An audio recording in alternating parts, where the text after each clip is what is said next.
ক্ষমতা এক অদৃশ্য মরীচিকা।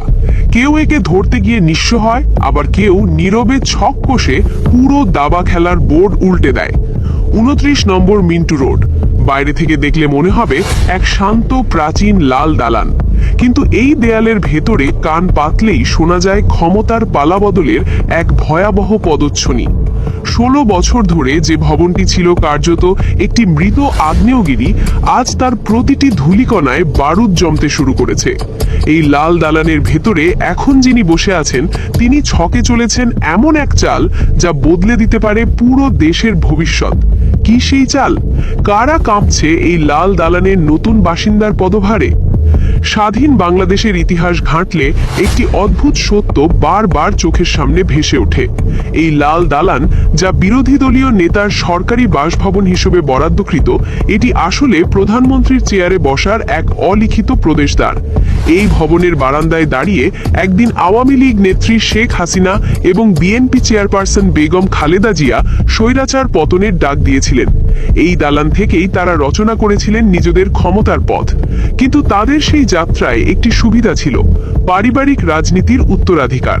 বাবার রেখে যাওয়া সাম্রাজ্য কিংবা স্বামীর রাজনৈতিক পুঁজি তাদের পথকে করেছিল অনেকটাই মসৃণ।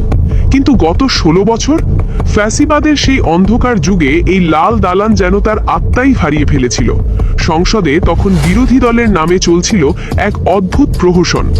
ক্ষমতার উচ্ছিষ্ট ভোগ করার জন্য সেখানে বসেছিল ভাগ বাটোয়ারার এক সাজানো বিরোধী দল। একই রাজনৈতিক দলের একই পরিবারের 3 সদস্য, হোসেন মোহাম্মদ এরশাদ, রওশন এরশাদ এবং জিএম কাদের, পর্যায়ক্রমে এই ভবনের বাসিন্দা হয়েছেন। কিন্তু এই ভবন তাদের আপন করে নেয়নি, কারণ এই লাল দালান আপোষকামীদের জায়গা নয়, এটি রাষ্ট্রনায়কদের সূতিকাগার। প্রকৃতির এক অমোঘ নিয়মে এই দালান তাদের প্রত্যাখ্যান করেছিল, আর তাই গত 1.5 দশকে এখান থেকে ক্ষমতার কোনো স্ফুলিঙ্গ বিচ্ছুরিত হয়নি। কিন্তু আজ এই দালানের প্রতিটি ইটে যেন নতুন করে প্রাণ সঞ্চার হচ্ছে।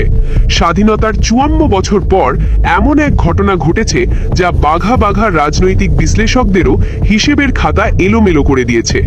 এই দালানে পা রেখেছেন এমন একজন যার কোনো পারিবারিক রাজনৈতিক উত্তরাধিকার নেই। তিনি এসেছেন সম্পূর্ণ নিজস্ব সাংগঠনিক শক্তি আর ত্যাগের ওপর ভর করে। তিনি হলেন জাতীয় সংসদের সর্ববৃহৎ বিরোধী দলের নেতা, জুলাই বিপ্লবের অন্যতম মাস্টারমাইন্ড, বাংলাদেশ জামায়াতে ইসলামীর আমির ডক্টর শফিকুর রহমান। সাদা দাড়ি, চোখে মুখে এক অদ্ভুত প্রশান্তি। প্রথম দেখায় তাকে হয়তো ইরানের আয়াতুল্লাহ খোমেনির মতো মনে হতে পারে, কিন্তু এই শান্ত চেহারার আড়ালে লুকিয়ে আছে এক প্রখর রাজনৈতিক মস্তিষ্ক।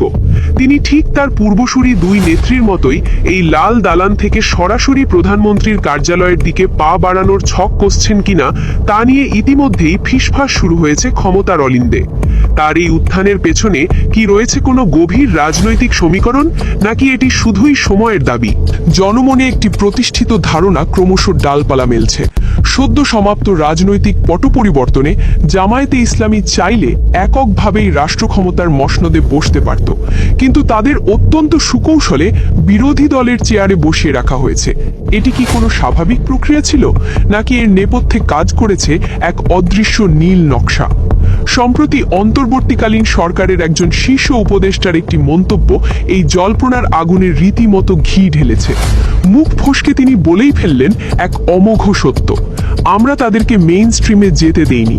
অন্যদিকে দেশ ছেড়ে পালানো সাবেক স্বৈরশাসক শেখ হাসিনার একটি অডিও কল ফাঁস হয়েছে। সেখানে তাকে স্পষ্ট ইঙ্গিত দিতে শোনা যায় যে কিভাবে অন্য দলের নেতারা রাতের আধারে জামায়াতের ভোট ভিক্ষা করে তাদের পায়ে ধরে এমপি হওয়ার স্বপ্ন দেখেছিল। এই দুটি ঘটনা কোনোভাবেই বিচ্ছিন্ন নয়। এগুলো প্রমাণ করে যে জামায়াতে ইসলামীকে পরিকল্পিতভাবেই ক্ষমতার কেন্দ্রবিন্দু থেকে এক কদম দূরে রাখা হয়েছে। কিন্তু যারা এই ছক কষেছেন তারা হয়তো একটি পুরনো প্রবাদ ভুলে গেছেন: ক্লাসের ফার্স্ট বয়ের নতুন করে আর কিছু পাওয়ার থাকে না, সে কেবল নিজের অবস্থান ধরে রাখার চিন্তায় মগ্ন থাকে। কিন্তু সেকেন্ড বেঞ্চে বসা ছেলেটির সামনে ফার্স্ট হওয়ার পুরো পথটি উন্মুক্ত থাকে। জামায়াত এখন সেকেন্ড বেঞ্চের ছাত্র। মাত্র। তাদের পেছনে ফেরার সব দরজা বন্ধ। সামনে কেবল একটি মাত্র গন্তব্য, আর তা হলো রাষ্ট্র ক্ষমতা। আপনারা যারা ভাবছেন জামায়াত কেবল একটি সাধারণ রাজনৈতিক শক্তি, তারা হয়তো ইতিহাসের সবচেয়ে বড় রহস্যময় অধ্যায়টি এড়িয়ে যাচ্ছেন। বাংলাদেশের গত 3 দশকের প্রতিটি সফল গণ আন্দোলনের নাটাই কার হাতে ছিল? উত্তরটি হলো এই জামায়াত। মনে করে দেখুন 90-এর দশকের সেই উত্তাল দিনগুলোর কথা। তৎকালীন আমিরে জামায়াত অধ্যাপক গোলাম আজম যখন তত্ত্বাবধায়ক সরকার ফর্মুলা জাতির সামনে পেশ করলেন, তখন আজকের আওয়ামী লীগ সেই প্রস্তাবকেই নিজেদের মুক্তির সনদ হিসেবে গ্রহণ করেছিল। ইতিহাস বড়ই নিষ্ঠুর। ক্ষমতা পাওয়ার নেশায় সেদিন শেখ হাসিনার স্বয়ং গোলাম আজমের পা ছুঁয়ে সালাম করতেও দ্বিধা করেননি। সেই ফর্মুলা বাস্তবায়নে আওয়ামী লীগ আর জামায়াত কাঁধে কাঁধ মিলিয়ে রাজপথ কাঁপিয়েছিল। কিন্তু সময়ের আবর্তে সেই বন্ধুরাই হয়ে ওঠে পরম শত্রু। 2024 সালের 1 আগস্ট ক্ষমতা হারানোর ঠিক 4 দিন আগে এক মরণ কামড় হিসেবে জামায়াত শিবিরকে নিষিদ্ধ করেছিলেন শেখ হাসিনা। তিনি খুব ভালো করেই জানতেন এই শক্তির শিকড় কতটা গভীরে। জামায়াত আসলে কি জিনিস, এর উত্তর যেমন শেখ হাসিনা জানতেন, তেমনি খুব ভালো করে জানেন বিএনপির নীতি নির্ধারকরাও। 2001 সালে বেগম খালেদা জিয়া যখন 4 দলীয় জোট গঠন করেছিলেন, তখন জামায়াতের এই ইস্পাত কঠিন শক্তিকেই তিনি তার জয়ের তুরুপের তাস হিসেবে ব্যবহার করেছিলেন। কিন্তু আজ পরিস্থিতি ভিন্ন। আজ জামায়াত আর কারো বি টিম বা জোটের ছোট শরিক হয়ে থাকতে রাজি নয়। দর্শক, এই রোমহর্ষক ইনভেস্টিগেশনটি আরও বিস্তারিত জানতে এবং ক্ষমতার অন্দরমহলের প্রতিটি গোপন খবর সবার আগে পেতে এখনই সাবস্ক্রাইব করুন আমাদের চ্যানেল নিউজ বিডি লাইভ। বর্তমান সরকারকে একটি ধ্রুব সত্য মনে রাখতে হবে যে জামায়াত শিবিরের ভয়ে শেখ হাসিনা হেলিকপ্টারে করে দেশ ছেড়ে পালিয়েছেন, এবং যে জামায়াত 1996 সালের 15 ফেব্রুয়ারির প্রহসনের নির্বাচনের পর বিএনপিকে 3 মাসের মাথায় ক্ষমতা ছাড়তে বাধ্য করেছিল, সেই একই জামায়াত এখন এই 29 নম্বর মিন্টু রোডের লাল দালানে অবস্থান করছে। এটি কোনো সাধারণ স্থানান্তর নয়, এটি ক্ষমতার এক বিশাল মহীরুহে রূপান্তরিত হওয়ার প্রাথমিক ধাপ। ডক্টর শফিকুর রহমানের নেতৃত্বে আজ যে পরিবর্তন আমরা দেখছি তা বিগত আমিরদের চেয়েও ঢের বেশি কৌশলী। তিনি অত্যন্ত আত্মবিশ্বাসী এবং একজন তুখর ভীষণারী মানুষ। তিনি বিশ্বাস করেন বাংলাদেশের মানুষের মুক্তির একমাত্র পথ হল জামায়াতে ইসলামী। তার এই ইস্পাত কঠিন দৃঢ়তাই আজ তাকে এই দালানের বাসিন্দা করেছে। কিন্তু প্রশ্ন হলো, এই দালানের তেজ কি শুধু বর্তমান সরকারকেই পোড়াবে, নাকি এর আঁচ গিয়ে লাগবে আওয়ামী লীগের গায়েও? একসময় জামায়াতকে দুর্বল ভেবে যেমন শেখ হাসিনা ক্ষমতা হারিয়েছেন, ঠিক তেমনি একবার ভুল করেছিলেন বেগম খালেদা জিয়াও। আগামীর রাজনীতিতে ইতিহাস কি আবারও তার পুনরাবৃত্তি ঘটাবে? বর্তমান ক্ষমতাসীন দল বিএনপি কি তবে জামায়াতের এই নতুন রূপের কাছে ধরাশায়ী হতে চলেছে? 29 নম্বর মিন্টু রোডের এই লাল দালানটি আসলে সময়ের এক অদ্ভুত গোলকধাঁধা। কেন? উত্তরটি হয়তো লুকিয়ে আছে ডক্টর শফিকুর রহমানের প্রথম কার্যদিবসেই। যেদিন তিনি এই ভবনের দখল নিলেন, সেদিন রাজধানীর কোনো সাধারণ রাজনৈতিক জটলা নয়, বরং সারিবদ্ধভাবে প্রবেশ করেছিল প্রায় অর্ধশত প্রভাবশালী রাষ্ট্রের রাজকীয় পতাকাবাহী গাড়ি। বিশ্বের বাঘা বাঘা দেশের রাষ্ট্রদূতদের এই আগমন কোনো সৌজন্য সাক্ষাৎ নয়, এটি আসলে আগামীর ক্ষমতার প্রতি এক আন্তর্জাতিক স্বীকৃতি। বাংলাদেশের বর্তমান প্রধানমন্ত্রীর ঈদ সাক্ষাৎকার নিয়ে যতটা না আলোচনা হয়েছে, তার চেয়ে কয়েক হাজার গুণ বেশি গতিতে এই লাল দালানের নতুন অধিপতির কথা গ্রামগঞ্জের অলিতে গলিতে পৌঁছে গেছে। সাধারণ মানুষের ড্রয়িং রুম থেকে চায়ের দোকান, সর্বত্র এখন একটাই আলোচনা, এই সাদা দাড়ি সাদা চুলের মানুষটি কি হতে যাচ্ছেন বাংলাদেশের আগামী দিনের মাস্টারমাইন্ড এবং সর্বোচ্চ নেতা? কিন্তু এই অগ্রযাত্রার পথ কি একদম নিষ্কণ্টক ছিল? একদমই না। পর্দার আড়ালে এক প্রভাবশালী রাজনৈতিক মহল শুরু করেছিল এক গভীর নীল নকশা। তারা চেয়েছিল আমিরে জামায়াত যেন কোনোভাবেই এই ঐতিহাসিক লাল দালানে পা রাখতে না পারেন। তাদের অস্ত্র ছিল অপপ্রচার।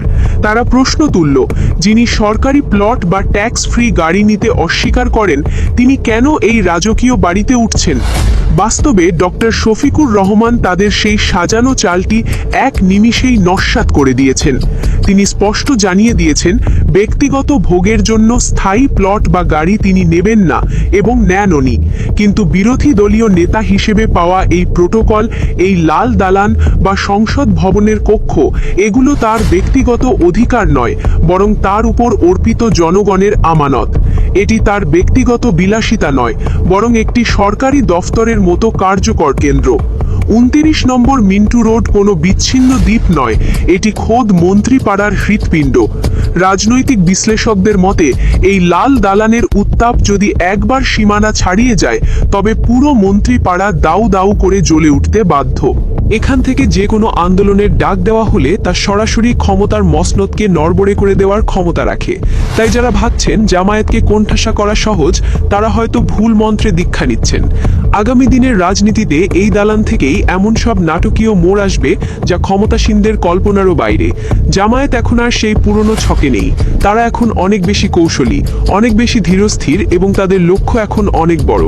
ইতিহাসের পাতায় আমরা দেখেছি যে এই লাল বালানের তেজ সহ্য করতে পেরেছে সেই পৌঁছে গেছে প্রধানমন্ত্রীর কার্যালয়ে। ডক্টর শফিকুর রহমানের প্রতিটি পদক্ষেপ এখন সেই লক্ষ্যেই ধাবিত হচ্ছে। যারা এখনো মনে করছেন এই দালানটি শুধুই ইট সুরকির এক কাঠামো, তারা বর্তমানের এই অদ্ভুত শান্ত পরিস্থিতি দেখে বিভ্রান্ত হবেন না। ঝড়ের আগের স্তব্ধতা বলে একটি কথা আছে। নতুন প্রজন্ম এবং বর্তমান ক্ষমতাসীনরা যারা এখনো এই লাল দালানের আদিম তেজ দেখেননি, তারা শুধু অপেক্ষা করুন, কারণ এই দালানের দেয়ালগুলো যখন কথা বলতে শুরু করবে তখন পালানোর পথটুকুও হয়তো খুঁজে পাওয়া যাবে না। 29 নম্বর মিন্টু রোডের এই লাল দালান কি ক্ষমতার বসন্ত নিয়ে আসবে, নাকি বর্তমান মসনদ গুড়িয়ে দিয়ে ইতিহাসের এক নতুন কারিগর তৈরি করবে?